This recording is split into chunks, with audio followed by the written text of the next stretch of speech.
F'kummenti ma' One News, il-backbencher nazzjonalista Jesmint Muljet jitkellem dwar l-instabilità fit-tmexxija tal-gvern ta' Lorenz Gonzi. Jgħid li din hija sitwazzjoni serja ħafna u li l-pajjiż għandu bżonn l-istabilità. Hija sitwazzjoni serja li ġifieri hemm bżonn tiġi risolta. Il-pajjiż għandu bżonn l-istabilità. Iżid li l-instabilità li għaddej minnha l-pajjiż trid tirrisolvi ruħha kemm jista' jkun malajr.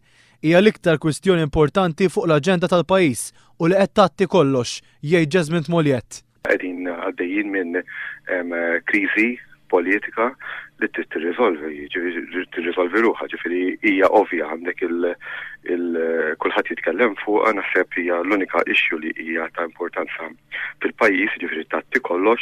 Jesmint Muljet jgħid ukoll li jaqbel mat-talba li jkun hemm vot ta' fiduċja fil-Gvern Nazzjonalista fil-Parlament. Taqbel li l-Gvern jitlob vot ta' fiduċja fil-Parlament? B'xi mod tiġi stabbilita b'mod ċar jekk il-Gvern igawdix maġġoranza fil-Parlament. Naħseb hija importanti għall-andament tiegħu biex jibqa' jaħdem normali. Wara Franco De Bono u Jeffrey Pullicino Orlando, Jesmint Muljet issa huwa t-tielet membru parlamentari tal-Gvern li qed jaqbel ma' vot ta' fiduċja fil-Parlament.